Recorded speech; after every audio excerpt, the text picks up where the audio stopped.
Al-Farabi. Karena Al-Farabi ini adalah filosof muslim pertama yang berfokus tentang diskursus tentang persoalan terpenting dalam metafisika Islam, yaitu tentang ontologi, yaitu tentang perbedaan antara wujud dengan mahiyah. Sebagaimana telah diketahui, dalam tiap-tiap membicarakan sesuatu, kita tentu mampu membedakan antara wujudnya dengan mahiyahnya atau keapaannya. Jadi setiap entitas itu memiliki keadaannya dan keapaannya. Keapaannya itu adalah sesuatu yang diberi nama, misalnya yaitu entitas-entitas partikular yang ada di luar. Misalnya spidol, misalnya penghapus, misalnya kursi, misalnya meja. Sesuatu yang mampu atau dapat menjadi jawaban terhadap apa itu, maka itu disebut dengan mahiyah. Nah, kemudian mahiyah itu ketika dianalisa, maka dia terbagi kepada dua hal, yaitu kemahiyahannya dan wujudnya. Wujudnya itu, nah, dalam hal ini perlu kita bagi bahwasanya kalau menurut Al-Farabi itu, pada realitas yang ada di luar itu berbeda dengan realitas yang ada di dalam konsep pikiran kita. Jadi kalau di luar, di realitas yang ada di luar itu adalah satu hal tunggal yang tidak tersusun daripada kewujudan dan keapaannya. Itu kata daripada Al-Farabi. Misalnya ketika orang mengatakan Kiki ada, maka Kiki ada, maksud daripada kata ada itu tetap merujuk kepada Kiki. Jadi Kiki ada itu, makna ada itu adalah suatu predikat yang tidak memberikan tambahan apapun terhadap si Kiki. Tidak dibagi Kiki satu ada satu, tidak. Dia adalah satu entitas yang tunggal, yaitu Kiki. Sementara ada hanya menjadi predikat yang tidak memiliki status, tidak memiliki eksistensi tersendiri, hanya sebagai predikat. Nah, untuk memahami ini, kita perlu untuk memahami perbedaan antara pemahaman wujud sebagai pemahaman dan wujud sebagai realitas. Jadi terbagilah dua antara wujud itu, yaitu wujud yang ada di dalam pemahaman konsep mental kita atau pikiran, dan wujud yang ada pada realitas yang ada di luar. Jadi bedakan antara konsep mental atau pikiran dengan realitas. Jadi ketika perbedaannya, kalau wujud yang pada konsep pikiran kita, berarti wujud yang itu adalah wujud yang dianya itu dapat diterapkan kepada setiap entitas atau kepada setiap mahiyah. Misalnya ini mental ya, pikiran. Misalnya ketika kita mengatakan ada spidol, ada penghapus, ada meja, ada kursi dan sebagainya. Jadi ada ini atau wujud ini dapat diterapkan kepada entitas apapun pada setiap mahiyah. Itu di dalam konsep mental. Sehingga dalam konsep mental wujud itu sangat jelas, sehingga dianya itu bisa diterapkan kepada apapun. Jadi sangat jelas dia. Saking jelasnya bisa diterapkan kepada realitas apapun. Itu wujud dalam konsep mental, pikiran kita. Nah, kemudian wujud pada realitas eksternal, ini kajian konseptual juga.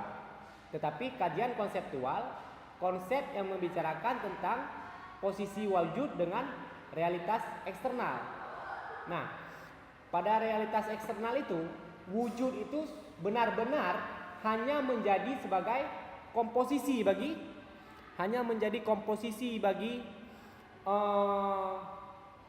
bagi keapaan, hanya menjadi tambahan bagi keapaan. Misalnya seperti yang sudah kita contohkan tadi,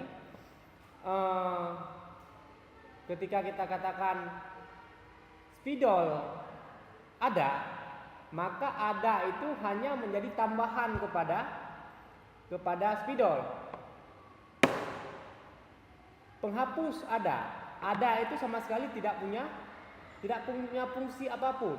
Dia tidak bisa mengganggu atau tidak bisa menambahkan kepada status daripada keapaan, baik itu spidol maupun penghapus. Jadi ini pembicaraan tentang wujud dalam konsep pikiran kita. Jadi terbagi dua. Wujud sebagai konsep yang kaya, yaitu dapat diterapkan kepada apapun. Dan ini masih tetap pembicaraan wujud sebagai konsep, yaitu satu lagi wujud sebagai konsep pada statusnya tentang realitas eksternal. Bukan bicara realitas wujud, tapi konsep wujud yang berhubungan dengan realitas.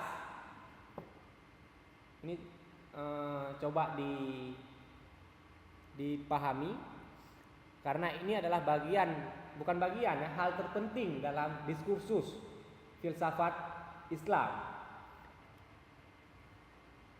Kemudian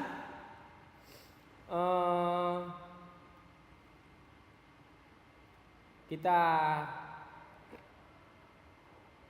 bahas tentang Ibnu Sina, yang juga nantinya Ibnu Sina mewarisi daripada dan memperdalam diskursus tentang perbedaan antara wujud dengan mahiyah. Nah, kedua itu adalah persoalan tentang kita bicara dulu sedikit tentang biografi ya. Di nomor 6 itu ada biografi Ibnu Sina. Dia itu lahir pada tahun 980 dan meninggal pada 1037 Masehi. Nah, Ibnu Sina adalah filosof peripatetik terbesar dalam filsafat Islam. Salah satu diskursus metafisika yang dibahas oleh Ibnu Sina itu adalah tentang emanasi. Nah, untuk memahami emanasi ini kita perlu tahu maksud akal yang menjadi pembahasan dalam filsafat. Apa sih makna akal dalam filsafat? Malah ada yang mengatakan bagi filosof itu atau dalam pandangan filsafat, akal itu statusnya sama dengan Tuhan, sama dengan wahyu. Nah, kita perlu tahu mengklarifikasi persoalan makna daripada akal. Karena dalam filsafat itu setiap apapun yang menjadi realitas yang memiliki kecerdasan itu disebut dengan akal.